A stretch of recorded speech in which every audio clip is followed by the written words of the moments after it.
Caros amigos e amigas, bom dia para todos. É uma alegria muito grande. Há muito tempo, a Ivana me pedia que viesse a Anápolis, conhecer esse movimento espírita tão afetivo, tão fraterno, que é o movimento espírita de Anápolis. E agora, graças a Deus, nós temos a oportunidade de conhecer essa cidade, participar de um evento tão bonito como esse, né? Uma paisagem convidativa, para refletir sobre um tema fundamental.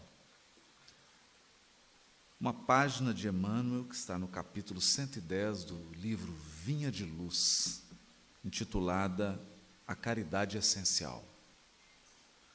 Mas antes disso eu queria contar uma história, quase uma parábola.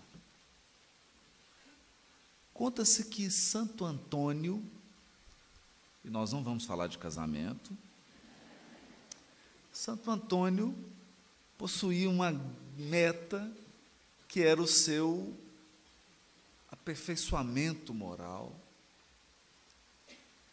e um desejo secreto de se tornar um santo, um homem verdadeiramente santo, puro. Então, durante muitos anos, ele se isolou e passou por uma espécie de Olimpíada moral. Um treino, um Iron Man da espiritualidade. Aliás, Kardec se referia ao processo de transformação moral como ginástica moral, que ela exige, de fato, hábitos e uma resiliência. As virtudes não são conseguidas por acaso, elas são conquistadas passo a passo. E passavam-se muitos anos, Santo Antônio se isolou, e ali ele ficava em constante meditação e oração, e todo dia amanhecia, e o diabo ia visitá-lo. Sempre com uma diabrura nova. O objetivo do diabo era trazer algum tipo de tentação a Santo Antônio, para que ele pudesse cair e desistir do seu propósito. E o diabo fez de tudo. Tentou Santo Antônio com o poder, com o dinheiro, com a sexualidade, os mais diversos ângulos das fragilidades humanas. O diabo fez de tudo. Ao cabo de 20 anos, olha que o diabo é persistente, ao cabo de 20 anos, o dia já finalizava e o diabo já havia tentado de tudo naquele dia. Ele vira as costas e diz assim: com esse homem realmente não tem jeito. Vira as costas e começa a ir embora. Nesse momento, Santo Antônio se ajoelha, ergue as mãos para o céu e diz assim: Jesus, me tornei um santo. Quando o diabo escuta isso, ele fala, olha para trás e fala: agora eu tenho uma chance.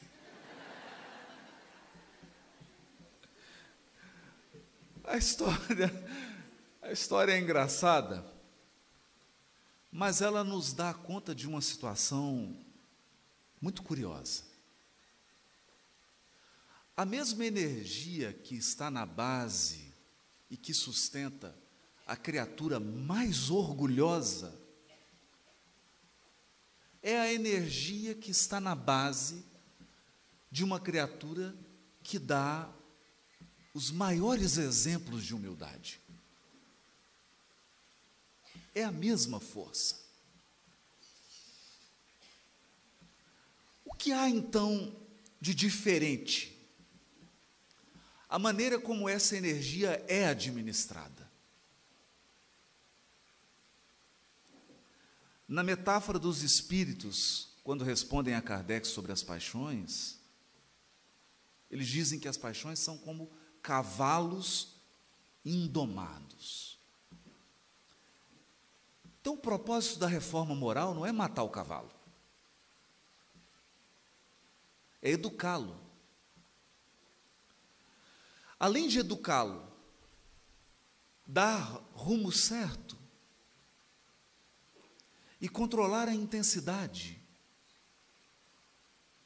Esse é um ponto fundamental. Os nossos potenciais se transformam em vício quando eles estão na intensidade incorreta, para menos ou para mais, e quando eles não possuem um rumo, uma orientação. No caso da história engraçada e curiosa de Santo Antônio, por trás daquele desejo de crescimento, há a mesma energia do orgulho. O que o diabo se entusiasmou é que no momento em que Santo Antônio ajoelha e fala, me tornei um santo, ele perdeu a medida. Aumentou um pouco o volume, tinha que diminuir. Não precisava daquilo. E isso mostra o que é a caminhada evolutiva e o estado de perene, de eterna vigilância que o espírito precisa manter sobre as suas faculdades e sobre os seus potenciais. Outro caso extremamente curioso diz respeito a Francisco de Assis. Francisco de Assis nasce num momento da Itália, especialmente na Umbria, em que a igreja perdia o rumo, porque havia desconectado das suas fontes espirituais e acreditava 100% no poder do dinheiro e da política humana. Não que o dinheiro e a política sejam essencialmente maus, também é uma questão de dosagem, de uso correto. Mas o fato é que a igreja agora, naquele momento de Francisco de Assis, confiava mais no dinheiro do que em Deus. Então, Francisco de Assis, numa ação pedagógica, numa missão pedagógica que lhe foi confiada pelo Cristo, ouve a voz, Francisco, reconstrói a minha igreja. No primeiro momento ele acredita ser a igreja de pedra e constrói aquela igreja simplesinha, até entender que o chamado do Cristo para ele era um chamado mais amplo, espiritual, algo que não podia ser tocado, imponderável, era uma construção interior. E ele então, num gesto pedagógico, adota um estilo de vida da mais extrema pobreza, abrindo mão de todos os bens. Era uma medida extrema para um abuso extremo. Dizem que é um efeito sonoro aí do extremo, né? Dizem que as doenças muito graves exigem um remédio mais intenso. Então, essa ação de Francisco de Assis, numa vida, num voto de pobreza, expressava aquela ação pedagógica de educar os homens para se conectarem novamente à espiritualidade. E durante toda a vida, Francisco de Assis abre mão de todos os bens materiais. Mas no final da sua vida, ele começa a perceber que os seus companheiros de ideal, aqueles que estavam com ele no voto de pobreza, levando adiante o trabalho, começavam como que a se desviar.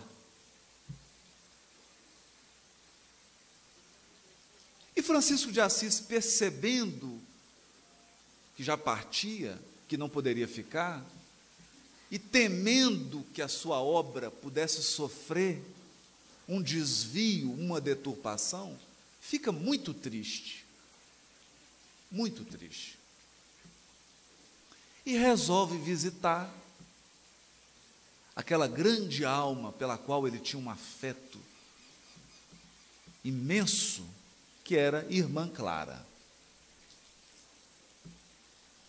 Francisco, então, se dirige até o convento das Clarissas e é recebido por ela. E as mulheres são muito perspicazes, sobretudo as que amam. Irmã Clara recebe Francisco de Assis e vê aquele estado de tristeza dele, quase uma depressão santa, e diz para Francisco, ela chamava ele de pai: Pai Francisco, eu já sei qual que é o seu problema e por que você está triste.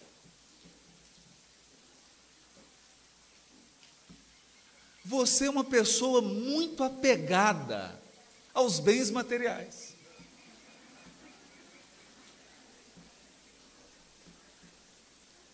Nessa hora,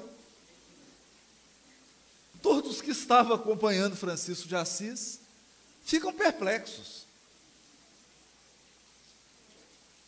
Não é possível que ela está dizendo isso. O próprio Francisco de Assis se espanta. E ela diz para ele: Pai Francisco, não se espante. Você se despojou de todos os bens materiais que são mais evidentes. Mas há algo ainda pelo qual o Senhor nutre um profundo sentimento de apego por algo que não é seu. E ele então arregala os olhos. Ela fala: Pai Francisco, a obra que você desenvolveu não é sua. É do Cristo. Então por que você está triste porque a obra vai se desviar? Por que você está triste porque vai embora e outros vão assumir? A obra não é sua. Você está apegado. Entrega. É o último bem que o Cristo te pede para entregar. E ele então levantou, que ele era bem-humorado, né? Colocou um sorriso no rosto e disse: é duro para um homem admitir isso, né? Você tem razão. Você tem razão. Ali era o teste extremo de Francisco de Assis. O homem que vivera abrindo mão de tudo que ele considerava um bem, mas não considerava a obra que ele fazia um bem que também precisava se desapegar. Então a gente percebe que a construção da virtude, que a transformação moral, não é uma obra simples, nem rápida. Porque os nossos vícios e as nossas deficiências, elas vão alcançando graus de sofisticação. Então existe o apego, que é aquele apego quase bruto. É aquele sujeito que compra o carro, mas ninguém pode entrar no carro, porque senão suja. Ou a pessoa que comprou o sofá e o tapete, mas não pode pisar. Não, o seu tapete, mas não pode pisar.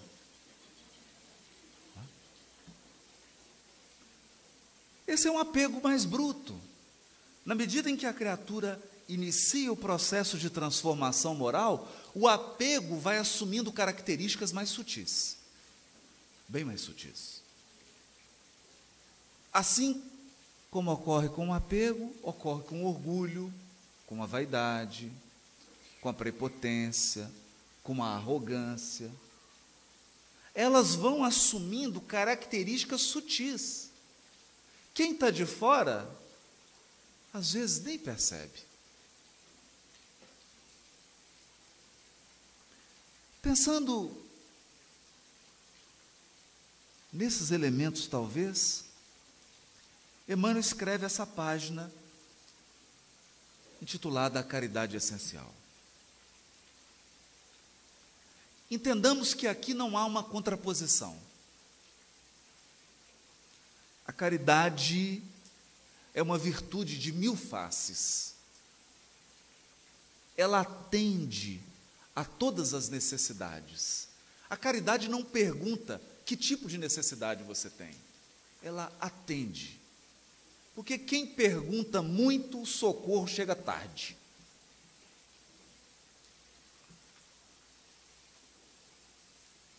Se a necessidade é de pão, vamos doar o pão. Assina lá os 50, vamos, ou mais, né? Essa necessidade, vamos atendê-la. Então não há aqui contraposição. Não existe disputa entre caridade material e caridade espiritual.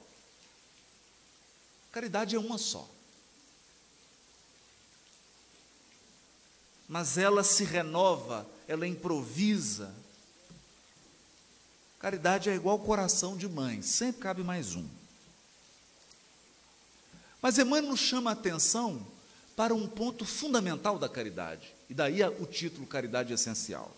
Ele diz assim: em todos os lugares e situações da vida, a caridade será sempre a fonte divina das bênçãos do Senhor.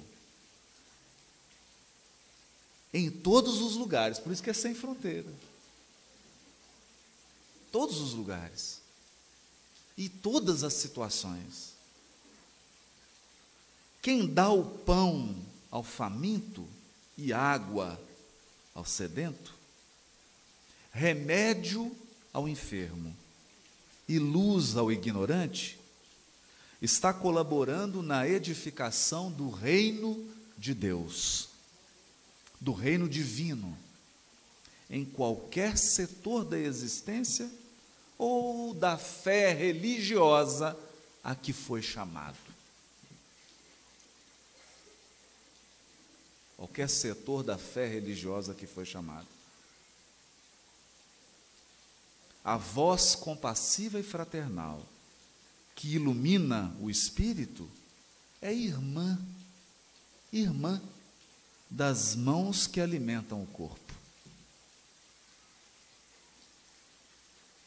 Antes, porém, e aqui vem a sutileza, antes, porém, da caridade que se manifesta exteriormente nos variados setores da vida, pratiquemos a caridade essencial. Sem o que não poderemos efetuar a edificação e a redenção de nós mesmos. Trata-se da caridade. Qual é a caridade essencial? Trata-se da caridade de pensarmos, falarmos e agirmos segundo os ensinamentos do Divino Mestre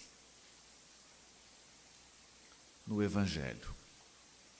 É a caridade de vivermos verdadeiramente nele, para que ele viva em nós. Sem esta, poderemos levar a efeito grandes serviços externos, alcançar intercessões valiosas em nosso benefício, espalhar notáveis obras de pedra, mas dentro de nós, nos instantes de supremo testemunho na fé, estaremos vazios e desolados, na condição de mendigos de luz. Eu queria contar um caso que ilustra essa mensagem. Está na obra de André Luiz. É o caso do Pedro Neves. É claro que André Luiz escolhe os nomes, né?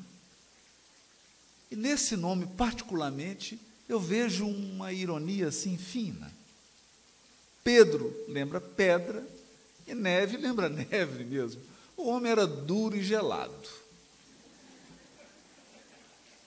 Um sujeito circunspecto, pouco afetivo, muito posudo. Mas o fato é que Pedro Neves era um homem caridoso. Ele estava no mundo espiritual. Durante 20 anos. 20 anos. Não são 20 dias. Diariamente, Pedro Neves fazia a caridade da assistência fraternal através da conversa, do diálogo fraterno. Então ele recebia pessoas recém-desencarnados, pessoas que acabavam de vir do umbral, etc. E conversava com elas. E não é que ele era bom nisso? O Pedro Neves tinha uma paciência, ele dialogava, um sujeito inteligente, perspicaz, encontrava ali as soluções, confortava.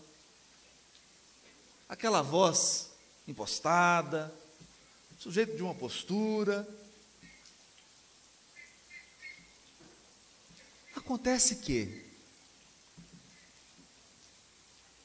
num determinado momento, não é que o Pedro Neves ficou triste? Começou a ficar acabrunhado, andando pelos cantos, não queria muito mais fazer o trabalho da assistência fraternal. Imaginem, esse homem era tão respeitado pela sua ação de caridade na assistência aos outros, que ninguém teve coragem de perguntar para ele.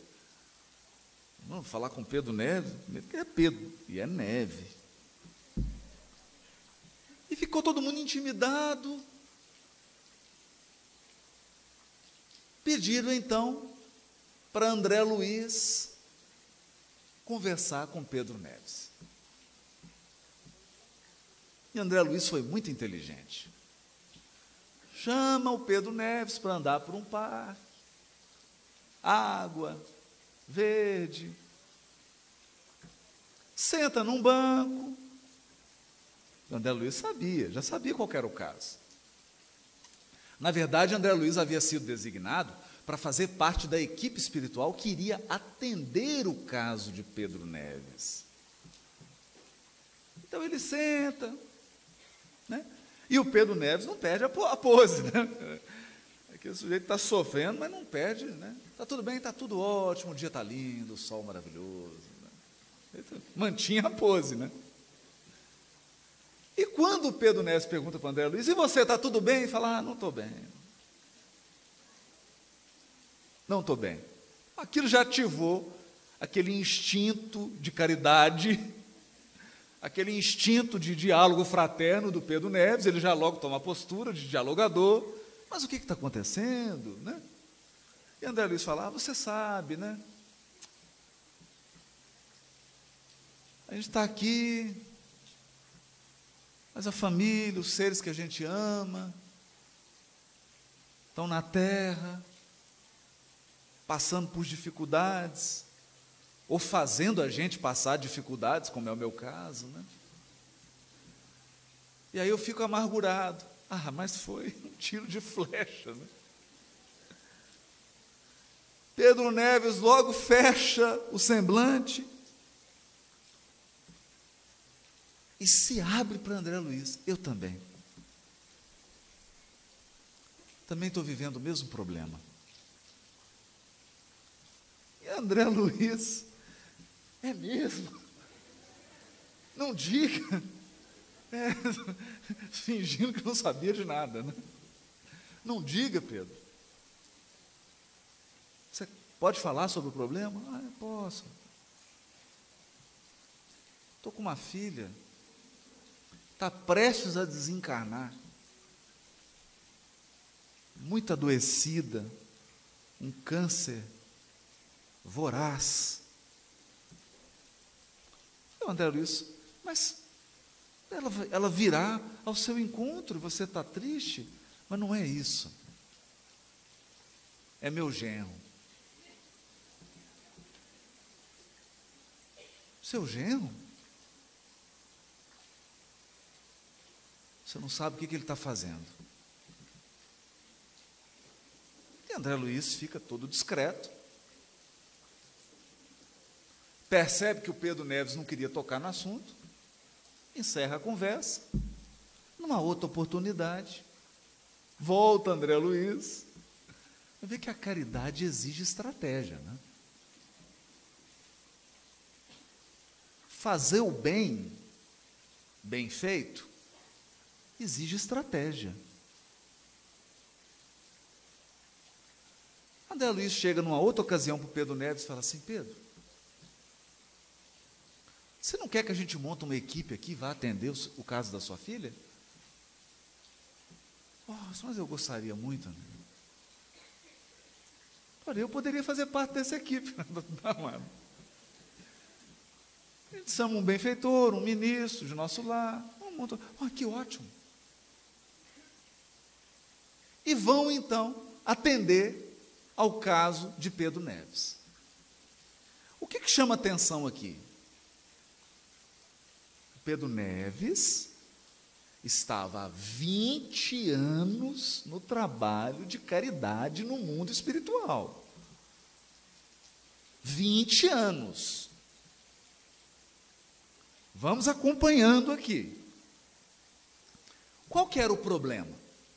O problema era o seguinte: a filha de Pedro Neves era casada.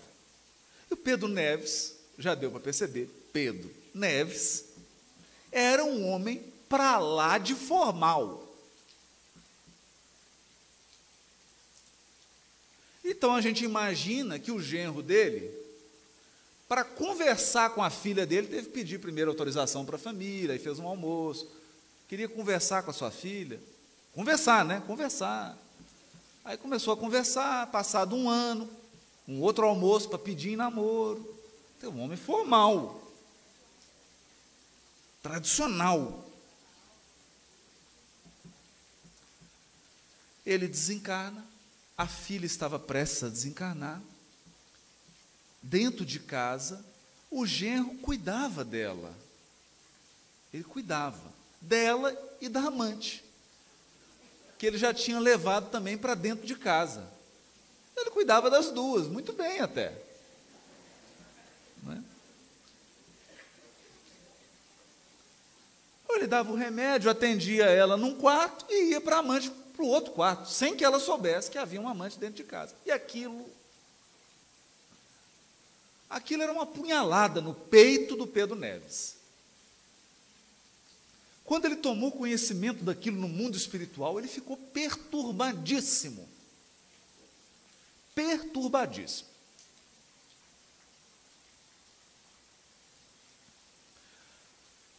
O certo é que o genro do Pedro Neves não tinha só amante, não. Ele começou a se entusiasmar com a iminente situação de voltar a ser solteiro, ou viúvo, e começou também a frequentar umas boates. A equipe espiritual, então, vai ao encontro, porque o benfeitor, e aí que a gente vê a beleza da espiritualidade que nos envolve e cuida das nossas vidas. O caso era Pedro Neves, então o objetivo era ajudar o Pedro Neves. Ajudando o Pedro Neves, eles teriam que ajudar a filha do Pedro Neves. E quem era o problema? O genro. Então, qual foi a estratégia do benfeitor espiritual? Atender primeiro o genro. Interessante, não? Então foram atender o genro. Onde? Na boate. Montou a equipe, foi todo mundo.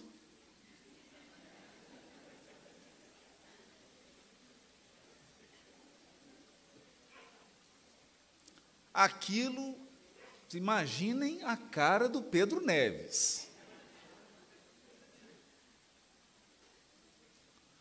Entra na boate, Pedro Neves já mal-humorado. Quando ele vê o genro nos braços de uma bela moça que trabalhava na boate.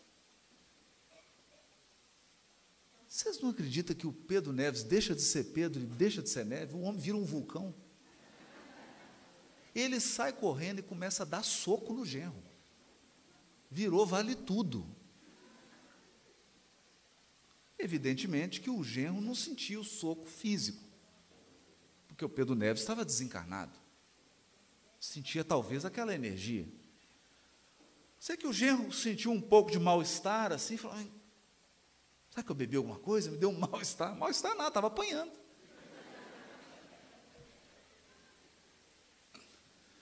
Do Pedro Neves, quem visse o Pedro Neves todo, meu irmão, o que está acontecendo? Vocês têm 20 anos. Minha irmã, qual que é o problema que lhe faz chorar?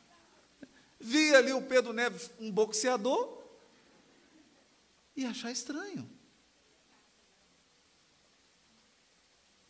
O benfeitor olha, André Luiz fica pálido. Do meio da boate se levanta uma senhora desencarnada. Um espírito iluminado. Era o anjo guardião da boate.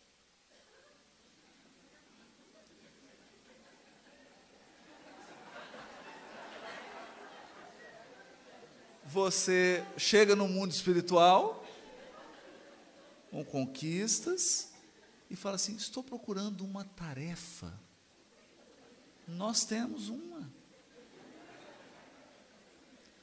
Esse espírito se levanta, imaginem isso. Vai ao encontro de Pedro Neves, toca nele com aquela autoridade moral e diz: que isso, meu irmão? O que você está fazendo? E esse homem começa, pela primeira vez em 75 anos, uma pequena lágrima no canto esquerdo. Não, brincando. Ele chora igual criança. Abraça essa senhora e chora igual um menino. Mas ele fala: esse ambiente, ela fala: não diga isso. Aqui também, meu irmão, estamos num trabalho de assistência espiritual.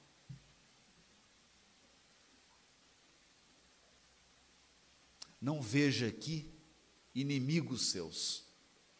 Veja aqui seus irmãos caídos, transviados, sem rumo, não inimigos.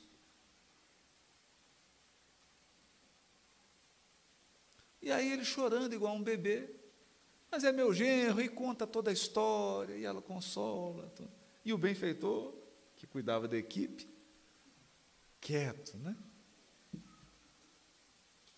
Deixando ele absorver a lição. Era a primeira lição. A primeira lição. Bom, eu não vou contar o resto da história, porque afinal de contas eu não sou Silvio Santos.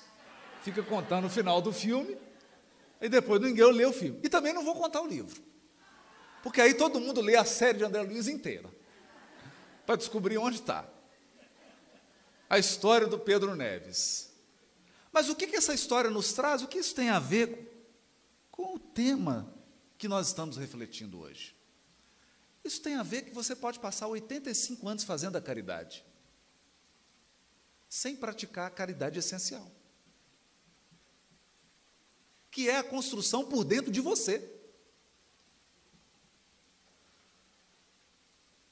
É isso que Emmanuel está chamando a atenção. Você vai conquistar inúmeras simpatias espirituais. Você vai angariar um mérito espiritual sem precedente. Mas se você não edificar por dentro, isso significa, se você não prestar atenção nos seus pensamentos, nos seus sentimentos, na sua conduta, na sua atitude perante a vida, sem máscaras, sem o teatro da vida. Sem o teatro. É você sozinho. Só você. Quando você olha para dentro e percebe quem você é de verdade, qual é o seu verdadeiro tamanho, quais são suas reais necessidades de aprimoramento, quais são as suas limitações e qual a dimensão de cada uma delas.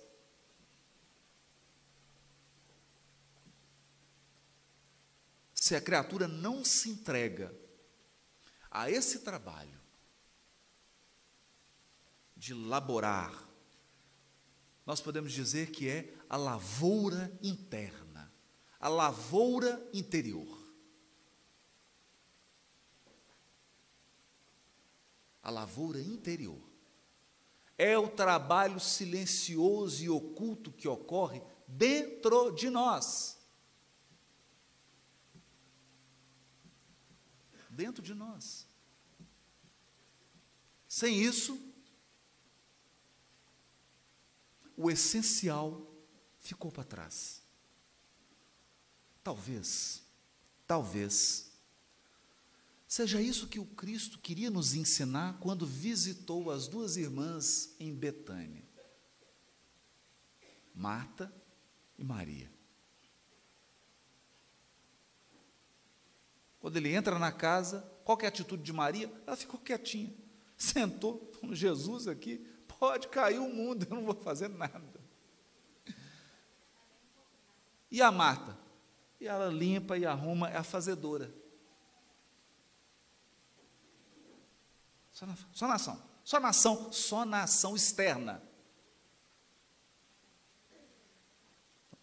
Evidentemente que todo o nosso processo de transformação moral deve culminar numa ação externa. É óbvio. É óbvio. Nenhum processo de transformação íntima com o Cristo se completa se não se expressar exteriormente. Mas se expressar só exteriormente e não houver construção interna, aí nós temos um problema sério. Um problema seríssimo. Essa construção por dentro, essa atenção ao que vai no íntimo, é o que nos chama a atenção, o benfeitor, se referindo à caridade essencial. É o recado de Jesus: Marta, Marta, estás cansada e afadigada com muitas coisas, mas uma só é necessária. Uma só. Esse ponto é extremamente relevante, porque o mandamento divino é: ama o teu próximo, ama o teu próximo como a ti mesmo. Aqui há uma longa jornada. Uma longa jornada. Esse mandamento não é um mandamento fácil de se cumprir.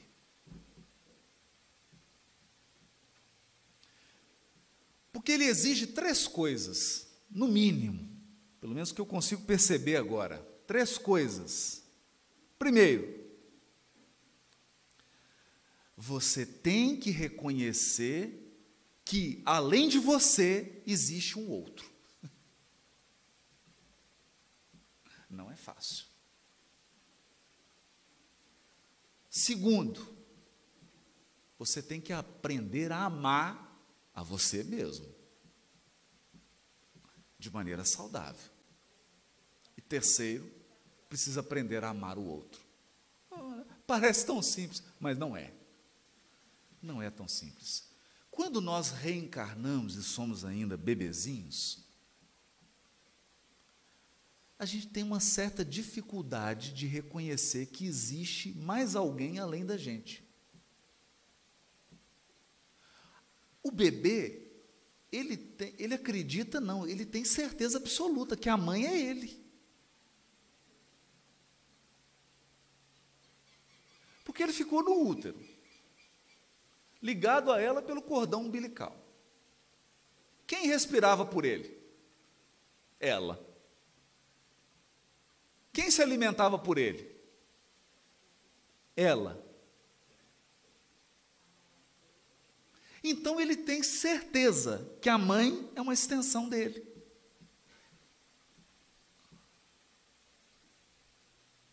Coitadinho do bebê, né? Coitadinho de nós. Porque o maior desafio do espírito é entender que o outro não é a extensão dele.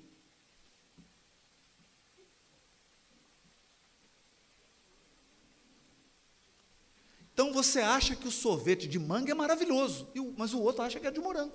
Você fala, não é possível, isso é um absurdo. É um absurdo uma pessoa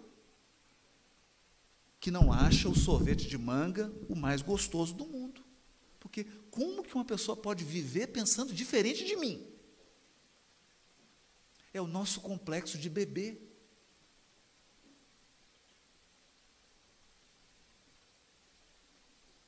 Perceber o outro é um desafio. Um desafio. Perceber o outro como um outro, talvez totalmente diferente de você. Ele não é sua extensão. Ele é um outro. Ele é um próximo.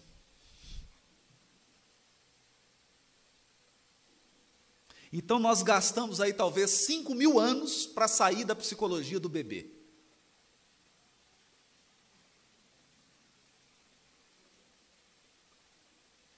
Muitos de nós estamos aí encarnados. A pessoa acha que a esposa é uma extensão dele, ou que o marido é uma continuação dela.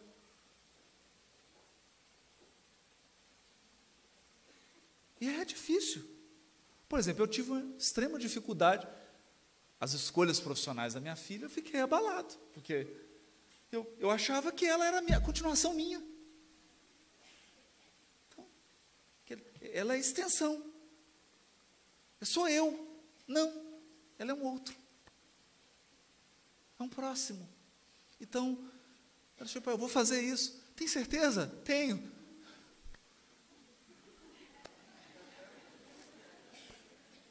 Certeza mesmo, filha? Tenho, pai, tem certeza. Tem certeza, filho. Então, estamos juntos, filha. Né? Estamos juntos. Para sair dessa psicologia de bebê.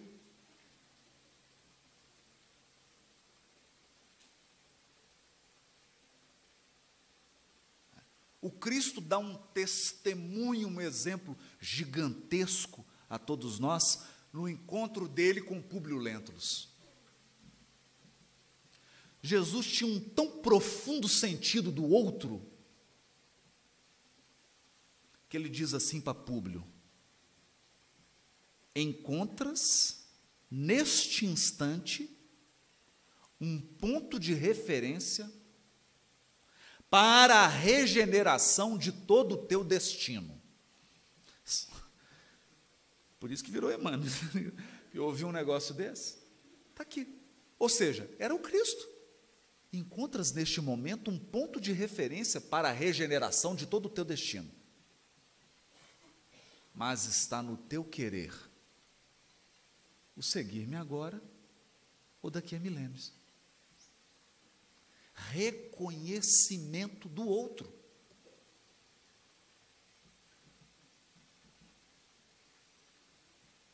Não é? Porque naquele momento, se o Roberto Carlos estivesse do lado e perguntasse assim, quem é o cara? Jesus diria, esse cara sou eu. Não é? Era a referência espiritual, não tinha outro. Não tinha outro, mas Jesus não impõe isso. Ele não impõe isso. Ou alguém aí já foi visitado por Jesus e falou assim, escuta aqui, Presta atenção, eu sou Jesus. Eu sou o guia, modelo da humanidade. Eu vou perder a paciência com você. Você me segue agora.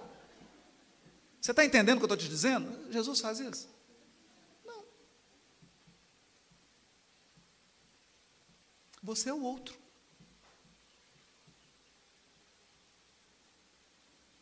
Então ele reconhece o outro, é o primeiro passo. Bom.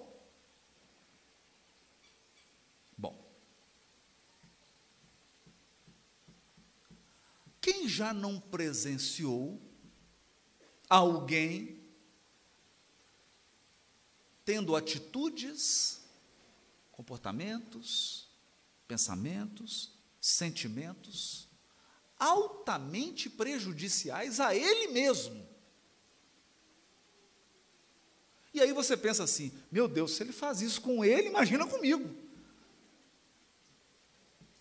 Se ele faz isso com ele, imagina comigo. Aqui vem um ponto fundamental.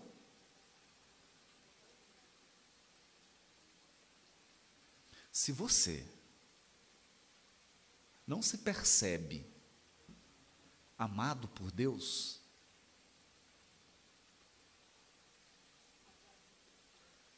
se você não reconfigura a sua interpretação da vida,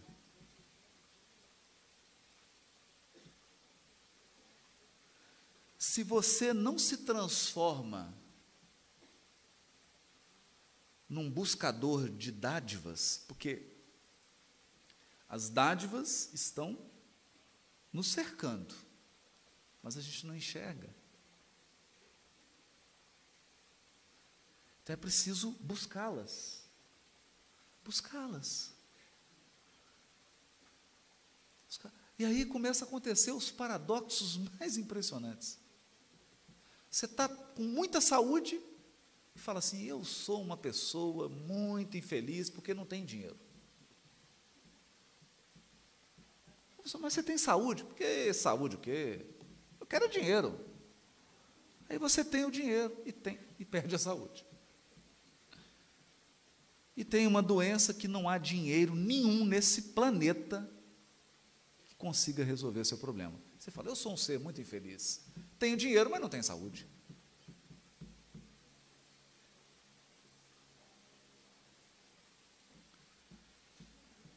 Essa falta de reconhecimento das bênçãos, das dádivas, né, que todos nós temos, revela uma dificuldade de perceber o amor de Deus.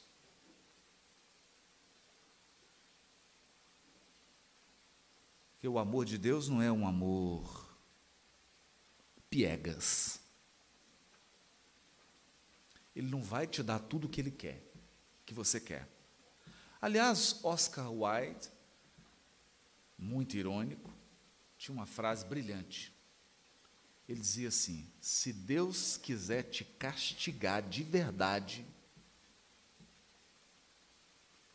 se Deus quiser te massacrar, basta Ele dar tudo o que você pede.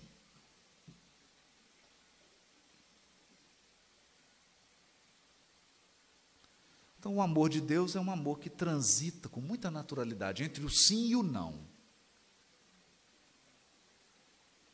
Deus diz não, exatamente porque te ama. Ou melhor, Deus diz, agora não.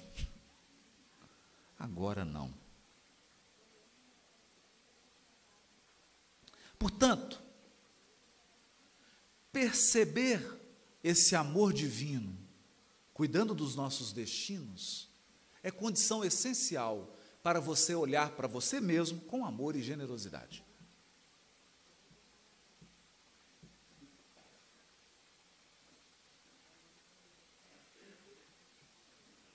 Isso implica que você tem que ter um pouquinho do bom humor do diabo que tentou Santo Antônio. Olhar para você mesmo, para as suas deficiências, para as suas fragilidades, e rir de você mesmo. Porque o caso é de rir. As nossas fragilidades são, às vezes, tão infantis, que a terapia é uma boa gargalhada. Você tem que ter consciência disso. E não pode se levar tão a sério assim.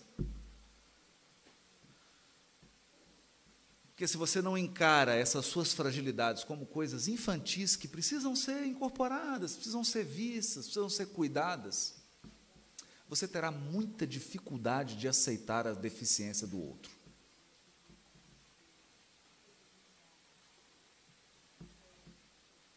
Correndo o risco aqui de parecer superficial, talvez seja esse um problema do Pedro Neves, não? O Pedro Neves se acreditava um homem tão bom, tão correto,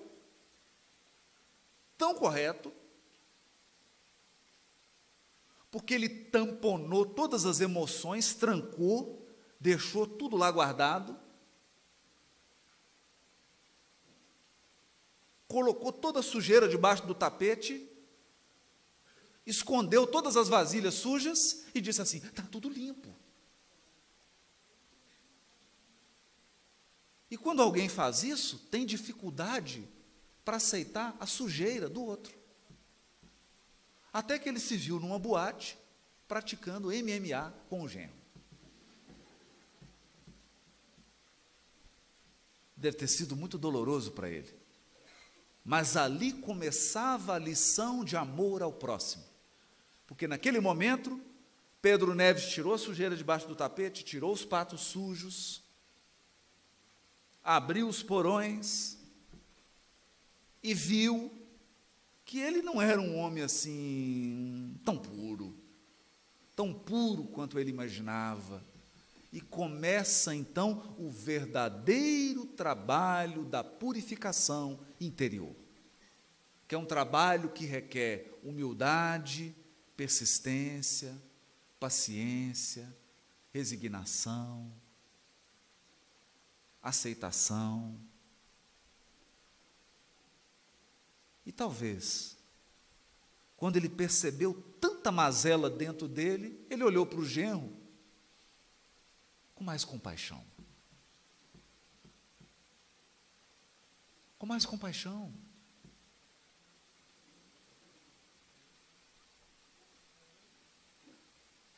Talvez entendendo que se ele tivesse a maturidade espiritual do genro, se ele vivesse as circunstâncias que o genro viveu, talvez ele tivesse caído nas mesmas armadilhas.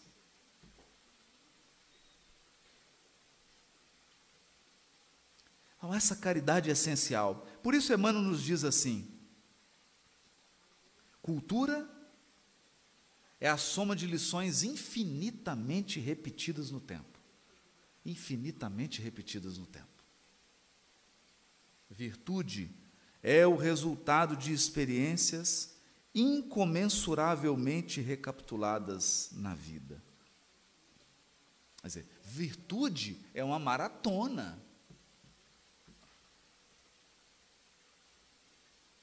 Ninguém sai do não perdão e vai ao extremo do perdão. Não, não é assim que funciona. Primeiro você perdoa um carro que te dá uma cortada. Significa correr 1 quilômetro. Você tem que criar resistência. Porque hoje dá uma cortada, você buzina, xinga, para, briga. Aí você fala: não, eu te perdoo, pode ir. Eu te perdoo. Começa assim, e vai adquirindo resistência. Daqui a pouco você começa a ter atos de perdão mais expressivos, mas sem se iludir. Sem se iludir. Por isso o Chico dizia: Emmanuel tem me ensinado a não esperar do outro espetáculos de grandeza. Porque às vezes você vai testando o limite das pessoas, vai testando o limite achando que ele é anjo. Aí vem uma boca de cachorro, te morde, você fala: não é possível? É você? Né? Não podemos esperar espetáculos de grandeza do outro. Tem que entender os limites. os limites nossos e do outro. Quando eu consigo ter essa generosidade comigo, é o que Emmanuel nos diz. Jesus, o mestre dos mestres, apresenta uma chave simples para que se lhe identifiquem os legítimos seguidores. Conhecê-los-eis pelos frutos.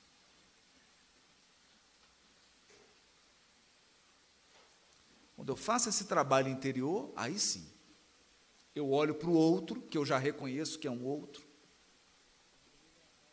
com aquela generosidade que eu estou aprendendo a usar comigo, com aquele amor que eu estou aprendendo a usar comigo.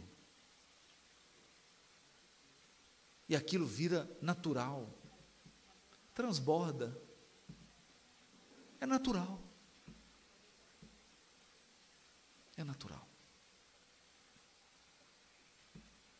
No capítulo Caminho, Verdade e Vida, no livro Caminho, Verdade e Vida, capítulo 24, chamado O Tesouro Enferrujado, há uma lição belíssima de Emmanuel. Ele diz assim: os sentimentos do homem, nas suas próprias ideias apaixonadas, se dirigidos para o bem, produziriam sempre, em consequência, os mais substanciosos frutos para a obra de Deus.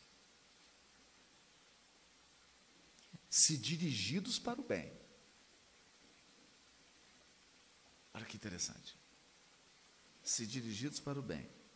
Em quase toda parte, porém, desenvolvem-se ao contrário, impedindo a concretização dos propósitos divinos com respeito à redenção das criaturas.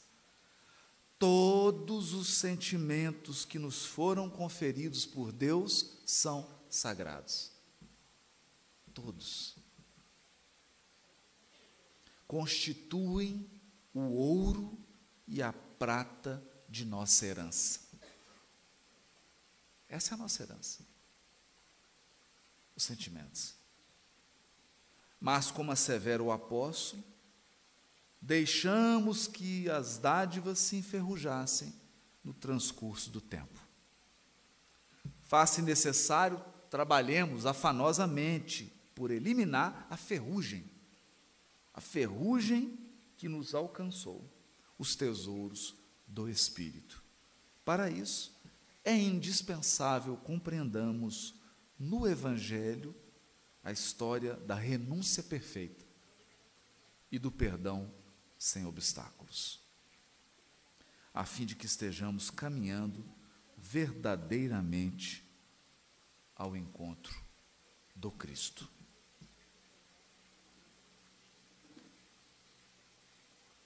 Por isso, encerrando, voltando ao início, todas essas dádivas do nosso tesouro íntimo, que são os nossos sentimentos, precisam de rumo certo e de um ajuste na sua intensidade, direção e intensidade. Por isso, talvez encontramos a frase no livro Mensageiros: todo aquele que opera no bem, de espírito voltado para Deus, deve aguardar sempre, sempre o melhor. Não é promessa de amizade, é lei.